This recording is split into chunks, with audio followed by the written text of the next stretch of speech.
Have you ever walked past a security guard at a mall, an office building, or even a residential complex and just kind of wondered what exactly dictates their behavior? Like, is it just their company's HR policy, or is there some higher law at play? Well, welcome to another Explainer. Today we're unpacking the official code of conduct for private security officers. It's this surprisingly strict set of regulations governing the very people we hire to keep us safe and secure every single day. So, what separates someone who's just wearing a uniform from a true professional bound by strict legal expectations? It's a huge distinction, right? A uniform might look official and project authority, but it's the law that enforces actual accountability.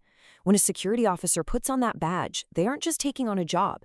They're stepping into a heavily regulated role with very specific legal boundaries. We really want to know, where exactly are those boundaries drawn, and what is legally expected of them? Let's dive in. Which brings us to part 1, the 2009 Security Regulations. Now, as you can see here, this is the actual verbatim text of Regulations 7A 1 and 2. This details specific service offenses for licensed officers. Look at how direct this is. When they're carrying out their functions, they are literally bound to this precise list. This legal text from the 2009 regulations is literally the ultimate measuring stick for their professional conduct. Any deviation from what's written here isn't just, a minor slip-up on the job. It actually constitutes an official service offense under the law. And this builds our first pillar of conduct, maintaining personal readiness. Before an officer can protect a building, they absolutely have to be in the right state of mind and body. Okay, so these are the strict must-nots. An officer absolutely cannot sleep on duty. No way. They can't drink on the job, and they definitely can't show up still under the influence from the night before. Plus, they cannot just vanish from the place where they're deployed. These are absolute fundamental requirements. Think about it. A sleeping or impaired guard is arguably worse than having no guard at all, right? Because it creates this dangerous, false sense of security for everyone inside that building. Now, the really crucial point here regarding leaving a post is the legal weight of the phrase "without any valid reason." This establishes that unauthorized absence is a direct violation of duty. Of course, the law is realistic. It recognizes that true emergencies actually happen. Maybe an officer needs to chase a suspect or handle a life-threatening crisis just outside their immediate patrol zone. But this explicitly means that wandering off to grab an iced latte or taking an unscheduled break to run a personal errand, simply unacceptable. Their deployment location is a legal assignment, and abandoning it without a genuinely valid reason literally breaks the law. Moving on from internal readiness to external action, we arrive at Pillar 2, professionalism and prompt response. This comparison brilliantly illustrates the contrast. On one hand, you have passive, prohibited actions, like sleeping or abandoning a post. On the other, you have the urgent, active duties they are legally compelled to perform. They aren't just getting paid to stand there like human statues. When a situation escalates, the law requires them to step right into the fray and respond promptly when assistance is requested. Then we have Clause D, which acts as a bridge to interpersonal duty. It strictly prohibits a licensed security officer from using any threatening or abusive language while carrying out their functions. Just think about the reality of the job for a second. Security officers frequently deal with highly stressful, totally chaotic situations. They interact with uncooperative, sometimes really aggressive individuals. But despite that immense pressure, the law requires them to maintain absolute professional composure. They are the designated authority figures in that moment, and resorting to threats or abuse automatically crosses the line from maintaining order to committing a service offense. Now, this next part is actually the longest and most urgent mandate in the text, Clause E.